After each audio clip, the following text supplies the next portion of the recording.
Are you often the superhero entrepreneur of your business?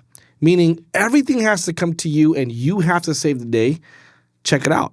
You are the bottleneck. And you're most likely not scaling at the rate that you want to scale because you are the bottleneck and everything stops with you.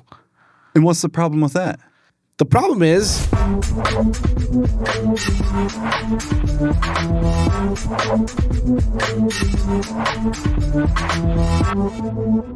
Yo, what's up, everybody? Welcome back to yet another episode of the Entrepreneur Experience podcast. Go. I love it. I love these podcasts. Actually, every week I look forward to this. Yeah, and actually, we want to jump straight into it. Right before we do that, I'm Jared Taylor. I'm Coach Joe. If you're addicted to entrepreneurial stuff in general and people talking about it, this is the podcast for you. Especially if you go on vacation and you feel like you can't turn it off and stop. Yeah. You're not alone. No, you're not alone. We're all pretty much the same way. In fact, you get energy from those thoughts, and so it feels My difficult. wife has to tell me, shut it off. I'm like, this is hard. Yeah. It's hard to shut it off. Yep. Hey, sorry to interrupt, but Joe, you got something on your chest. When I failed my first 8 business, I chalked it up to a couple of things. Number one, I was very proud and I didn't learn how to build a business. But the second thing I realized is I didn't go to school for this. And it's fun to try to figure things out and explore.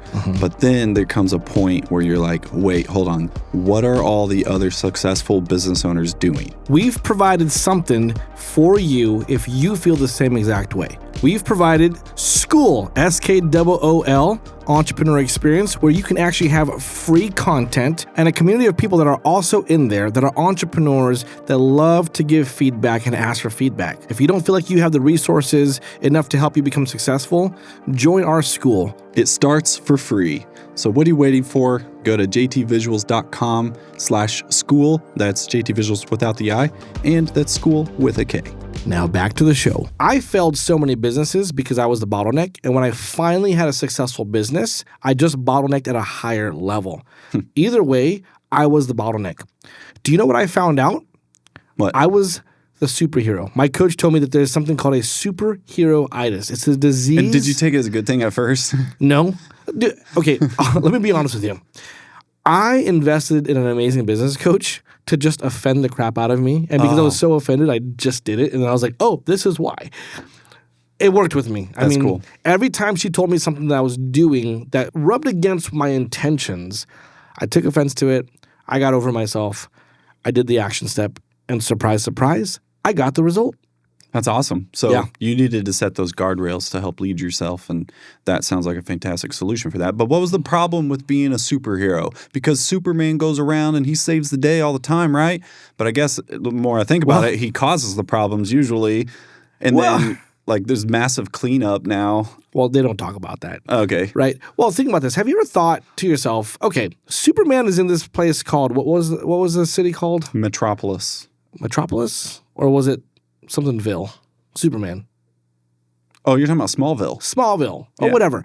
Now, there's probably a lot more problems in the world than just in Smallville, right? And Superman apparently helps everybody around the world. Yeah. Have you ever thought to yourself, how the heck can he do that? Being one person, saving the entire world's problems, and successfully doing it, and then nobody in the city is mad at him for making a huge mess. Right? Well, that's the problem in business. As an owner-operator, it is so tempting to have a mindset of, I have to fix everything, or if I want to do things right, I have to do it myself. Have you ever? I literally said that. And I always say it's like Thanos. He's the villain, but like at the end of one of the Marvel movies, he sends all these bad guys and they're not accomplishing the task. So he puts on the glove and goes, fine, I'll do it myself. And that was the teaser into the rest of it. Yeah. But I found myself saying that. Yeah. Well, if you're familiar with Thanos, he had the perfect intentions on why he was doing what he's doing. He had a very pure heart about it. And as owner-operators, we have a pure heart about doing it ourselves because, number one, it's our reputation on the line. Right? Or at least it's good intentions. Good intentions. We were never trained to do this, right? And then it makes you kind of feel good that you saved the day. Yeah, until you burn out. Right? Have you ever burnt out? No. Liar. No. You never burnt out? No, fish. Figure it out. See if I have. So, okay, I have this theory, though. Okay. And I got to set the record straight because some guy was adding me on, like the @ symbol adding, like going against me on comments one time. On the entrepreneur experience? No, it was something else. Oh. But it was more of like I was just putting a thought out there that like, what if burnout's not a real thing?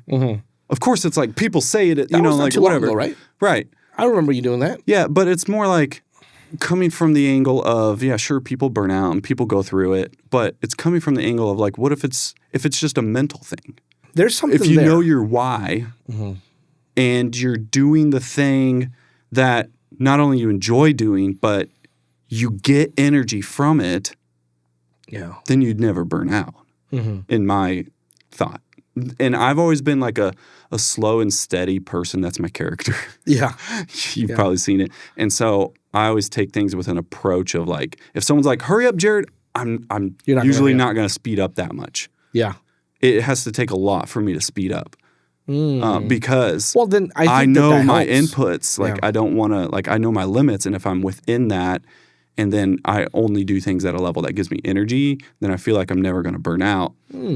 And I don't want to like speak some weird thing into existence right now. I know people that believe. Watch our next entrepreneur experience. His hair's gonna be all messed up. Like, I did it, guys. So I'm not naive about it, but I'm just saying it feels like it's more power of the mindset because if you understand your why. 100%. I believe a lot of burnout has to do with mindset, and everybody upgrades their level of capacity once they learn how to do things. Once they learn how to delegate. I'll give you an example. When I first started coaching you, if you were by yourself running a company the size you have right now, you would probably burn out. I would, yes. Right? Yep. But you take wisdom proactively. Yeah. And I've noticed that you're the type of person that says, well, if somebody else did it and somebody else did it, there's probably wisdom around me finding a team. That's because my character sees the future. Yeah. I kind of spend too much time on the future. Yeah. Are you going to destroy the Earth? I am Thanos, I guess. Yep. Well, it's for the good of humanity.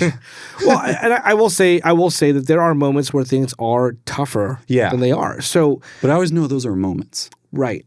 And so there's always a light. I think that's mental maturity, honestly. Okay. Right?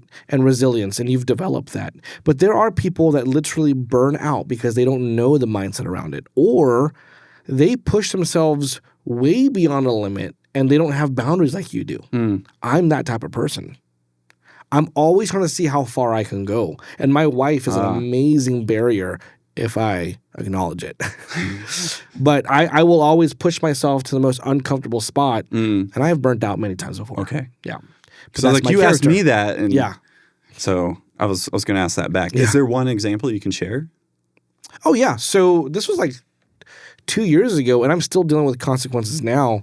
I came to Kansas City about 5 years ago, immediately built a firm here, went into real estate, started flipping houses.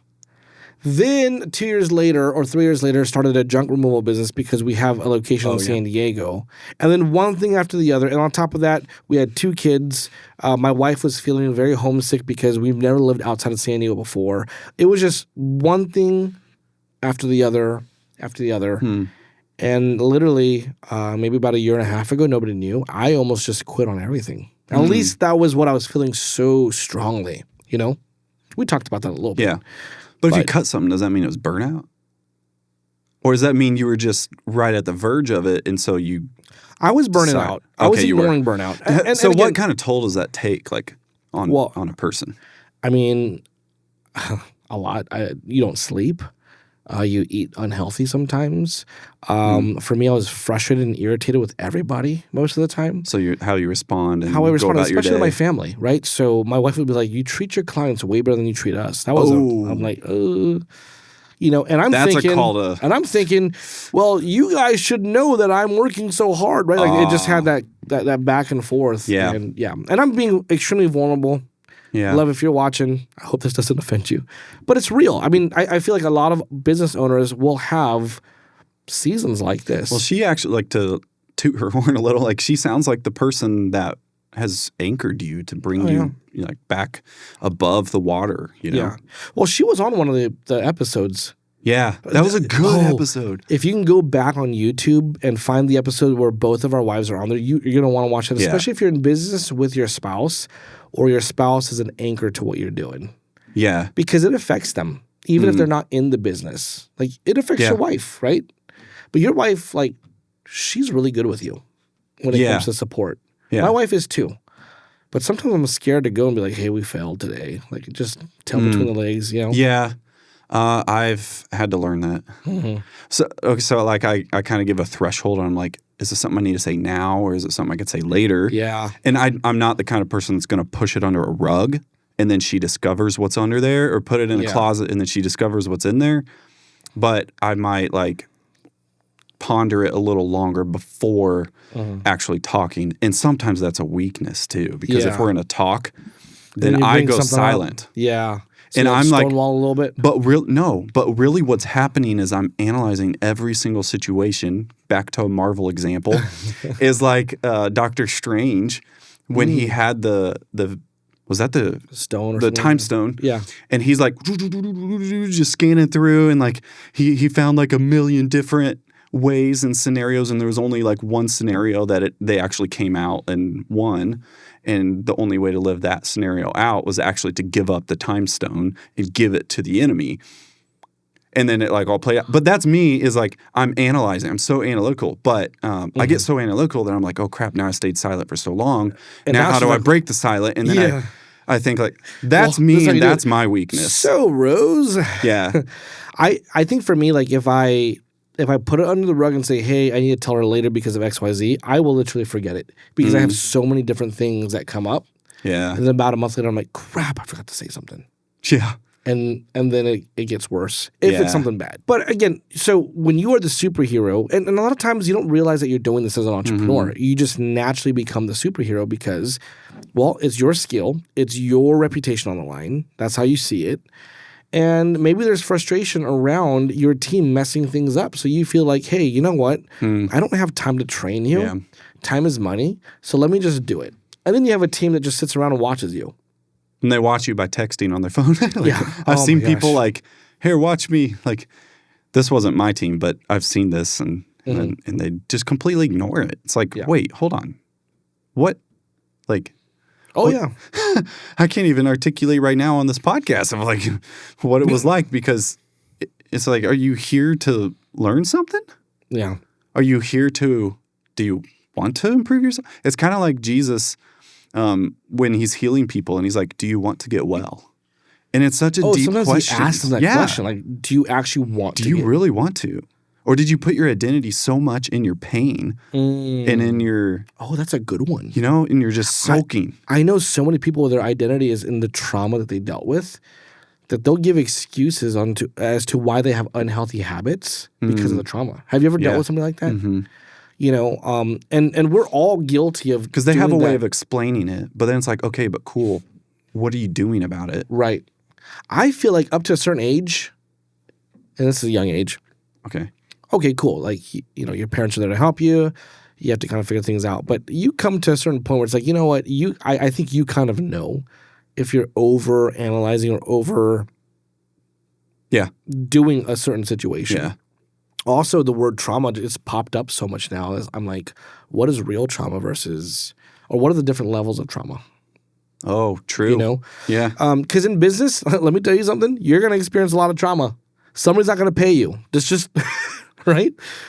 Somebody's going to call back and not be happy with your services. Yeah. Somebody might quit on you or not like the way you say something, so they quit and they go on LinkedIn and mess up your name, you know? Right? We both personally dealt with that.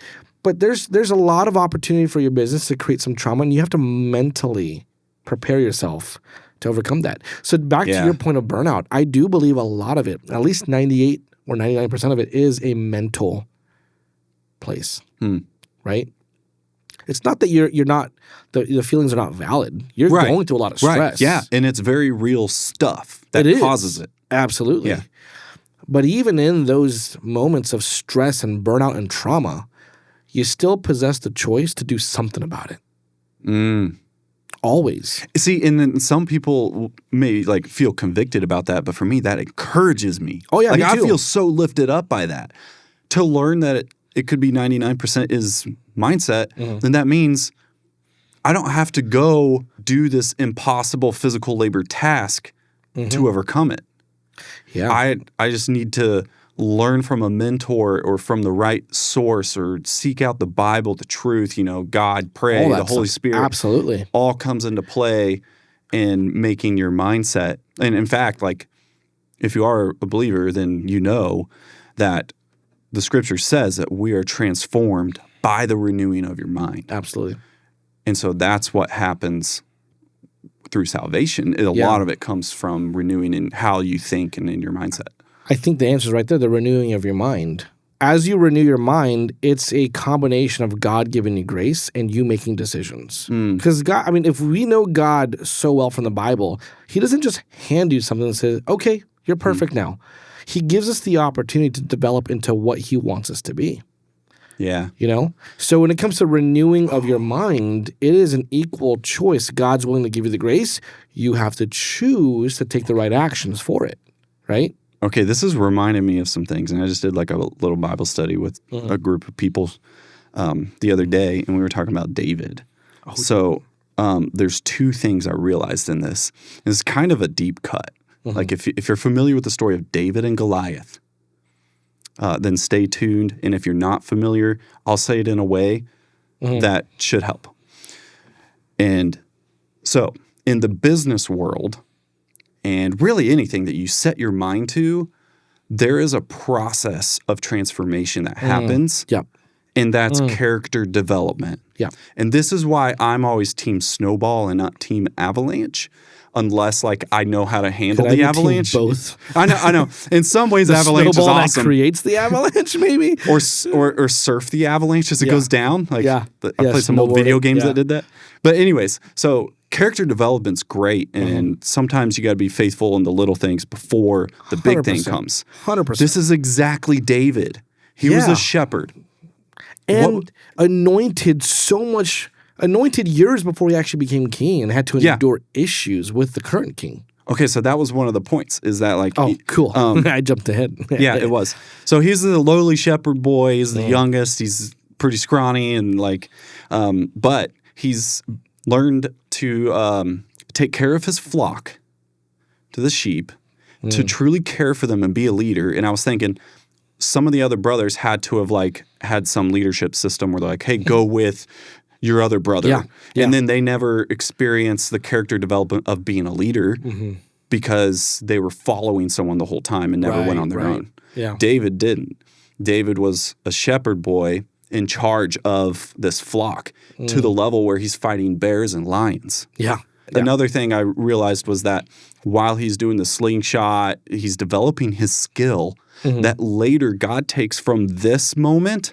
He's practicing the same skill, but in a different environment, accomplish such a bigger task. Yeah. And I think in entrepreneurship, sometimes we are dealing with things that are small right now, but it develops that skill that when leveraged correctly can defeat Goliaths. Oh, yeah. So that was like mind-blowing. And then the other part, I know you want to jump in real quick. Let me hit this real quick. Okay. So I was thinking Goliath wasn't the only Goliath that David faced. He faced his brothers. And all of the adversities were so crazy. And think about this. If God showed you and told you what you were going to do in your business and told you the outcome before it happened, how like it would screw everything up. Yeah. I'd be scared. I'm like, you tell me that I have to do that? But this is exactly what happened to David. He was anointed and told he was going to be king. Yeah. Well, long before he actually fit the shoes to be king. Well, that's like entrepreneurship. Yeah. As a business coach, I push people to give me their vision 5 to 10 years from now, saying that that's going to be your outcome. Yeah. So what do we have to do to start going in that direction? And we meet the Goliaths and the giants along the way, because you're not where you're supposed to be, or you're not where you want to be because you don't know how to get there. Yeah. Right? David did not know how to be king until, obviously, some of the things in the beginning was he learned how to take care of flock gently. Yeah. He protected it from the bear and the lion. Yeah. Then he grew, confidence in fighting Goliath. Then he was attacked by his own king that he loved as a father and who was married to his daughter. Yeah. To just be outcast and his daughter given to another man to be married to. And became the bigger man because he didn't kill him. Didn't kill Saul and allowed God to do it the way he wanted to. And that's why I believe God blessed David. Now, David still dealt with issues as a king as well. For real. A lot of consequences have come through disobedience and very big sins of adultery and murder and all that, which helps me to feel encouraged because sometimes I'm thinking like, David was a perfect man. I'm like, no, he wasn't. He wasn't. He screwed things up royally. Yeah.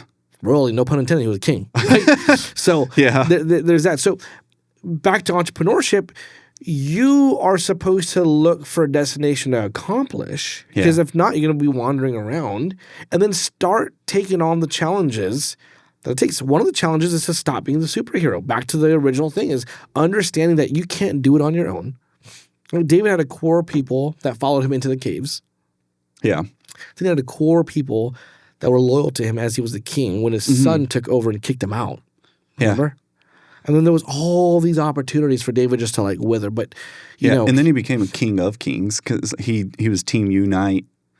And then check it out. The actual king of kings came from his lineage, bro. Yeah.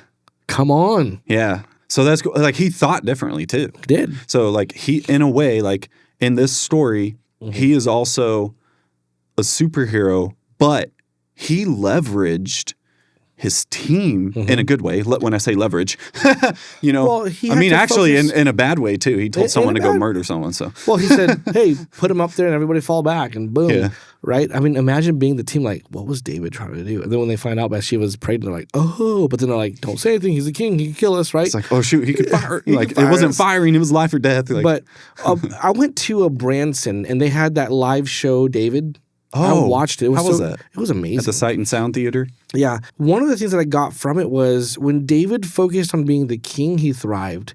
When he got distracted by doing other things, that's when the kingdom had issues. Oh, wow. That's a good point. As a business owner, it's the same thing. When you focus on what you know you're supposed to focus on and delegate in front of the team and systemize and lead the way you're supposed to, things scale better. Now, it takes time and practice. But you are forced to let go of everything you want to be the superhero about and only focus on what you're actually good at. That's such a good, man.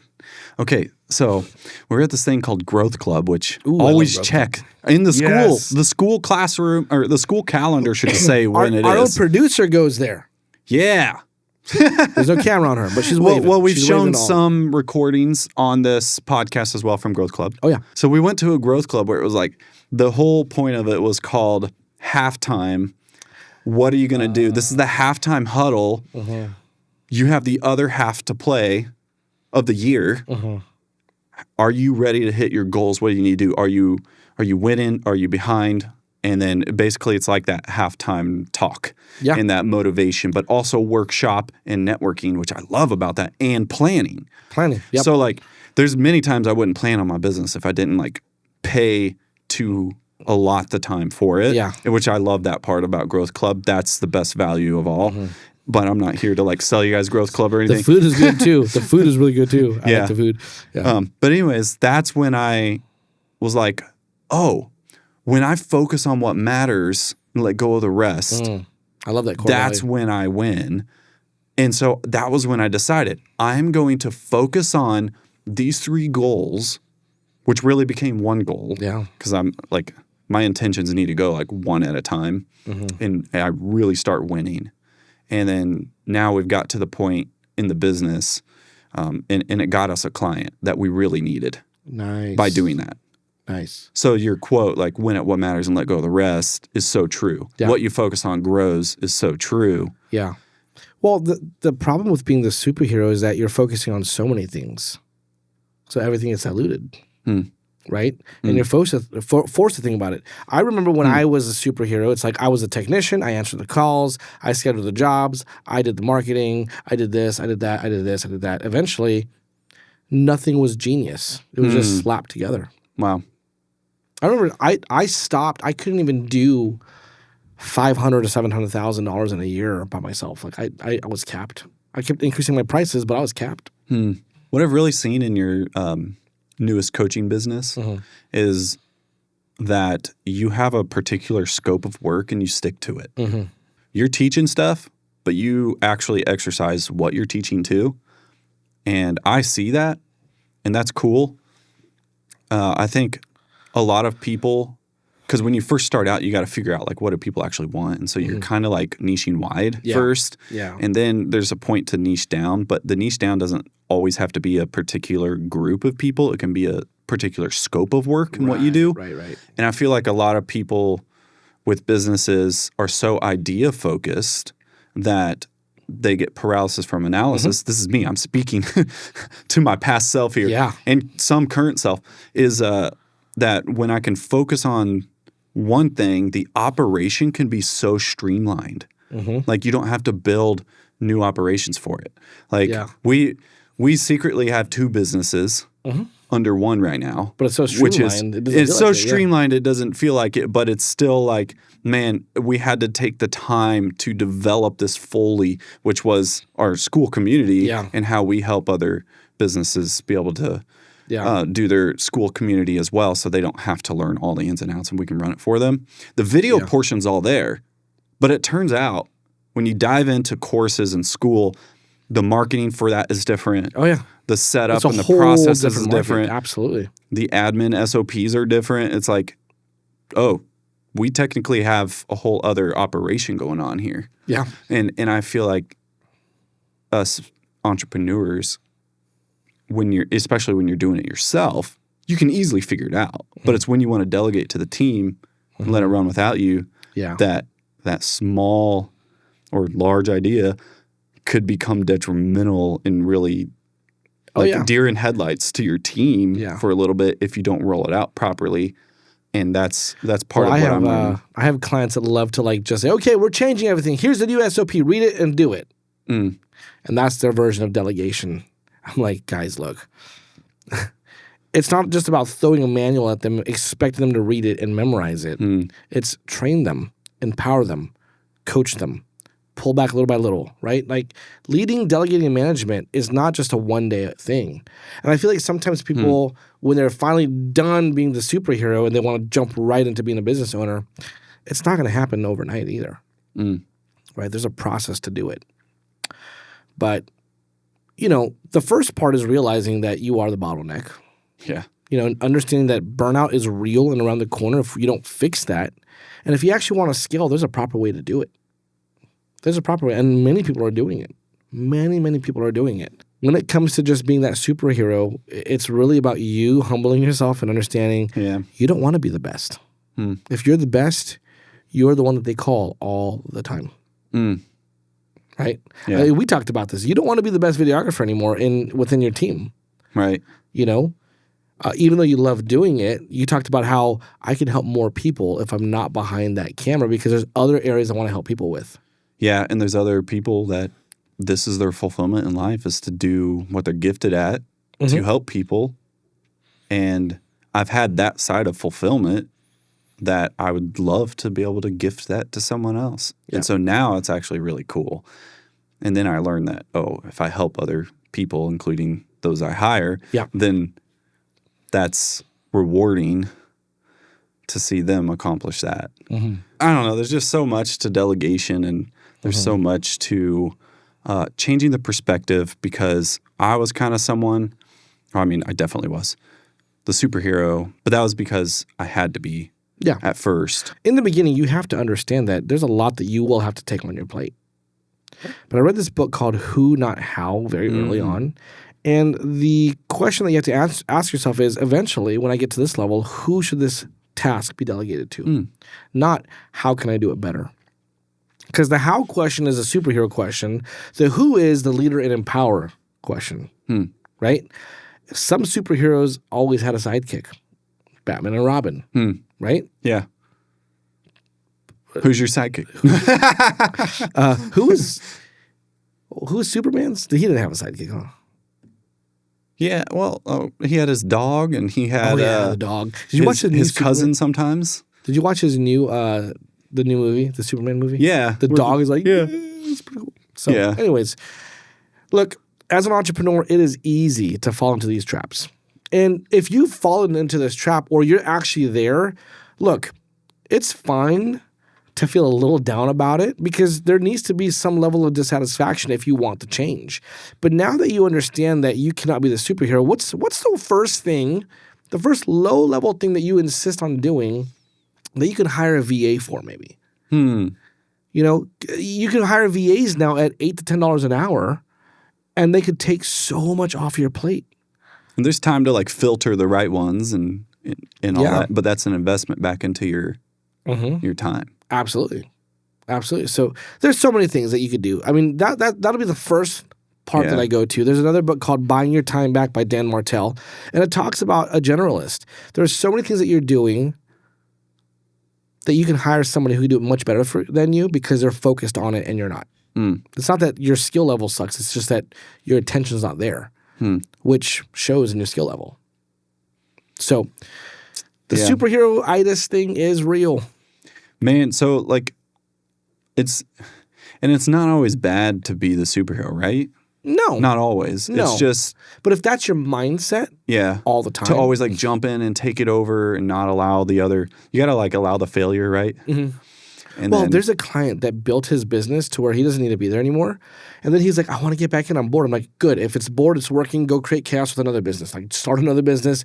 Don't touch this thing. Okay. And now he's building an app. Actually, he should be one of our podcast guests pretty soon. I won't say his name. He's a real estate investor. He's really good. Text him. Say, hey, there's a link. There's a link you left hanging. I'll do that. And while you do that, there's something I was relating to when you bring up the superhero thing, and that's more of like how your approach towards it. In my approach at first, and I don't have like some crazy large team of 1,000 employees or anything like that. So I'm not speaking from that level, but I'm speaking from it was do it all myself, always jump in, always save the day. But now it's like that's not a bad thing because it shows that I'm gifted at certain things. And if I am, maybe I just take a step back and see if I can apply that gift differently in a different angle in a different way. Yeah. Because if you really reverse engineer it, it could be something else. So in the right environment, you could continue to exercise those things that you like doing. Like I have the spiritual gift of exhortation. I feel so compelled to, at a deep level, help someone when they communicate a problem. And the boundaries there are hard, but I've been learning it. But it's a gift. And so what if I can apply that, though, to the right area? Because if I apply it to the right area, it can make a bigger impact than if I do it and I become a people pleaser. Bingo. You know? Yep. So that's and then you make yourself available to everybody. Right. And I think that's a superhero thing. It's not that you can't be a superhero. As a matter of fact, when you find your genius, like the one or two things you should be doing, be the superhero there. Be everything that you need to be there. Yeah. Like me, it was sales. Cool. I did that. It was team meeting and leadership meeting. I did that really well. And then I exited because I would manage everybody and screw up the systems that I created, by the way. Yeah. Failure. Ooh, did you get a text back? Was that him? Nope, that wasn't him. All right, guys. Well, you'll see. Stay tuned. Subscribe. We got some amazing things coming Absolutely. up. And we're right on time today. Look at that. Yeah, and I am very curious. I'm not just saying this because we should say it, but I want to know, what are your greatest takeaways? What would you do if you were here talking with us? What were some of your thoughts? We want to know your input and participate in the conversation. Bingo. Should I tell them about our guest experience?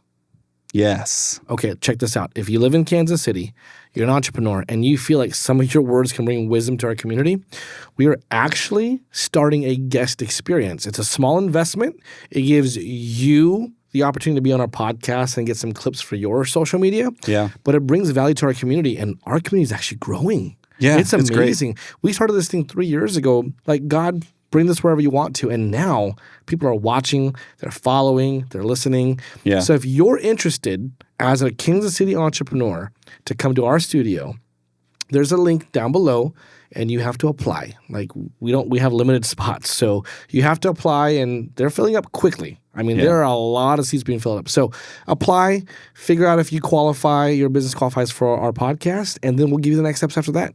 Dude, yeah, it's awesome. And if you have like a YouTube channel and you've been building your personal brand or your larger company brand, this is a great way to start because we can collaborate, which means they're both the same piece of content and we share each other's subscribers there. You can do up to like 5 brands or 5 YouTube channels, which is amazing. So that's a great ROI. We could do that on Instagram as well, but we have more influence on YouTube. YouTube's not a bad place to be. Yeah, so you'll gain subscribers just by doing it. I just learned that there's another new thing that really helps too. Another new thing? Jared, what is it? So literally, and this ain't some sales point I'm trying to make. This is actually just for your awareness that the more listings you're on that point to your website, the better the SEO. You told me about that. And we have a network page where your guest profile is going to be and it's going to live. So it technically really helps your SEO game when you're a guest as well.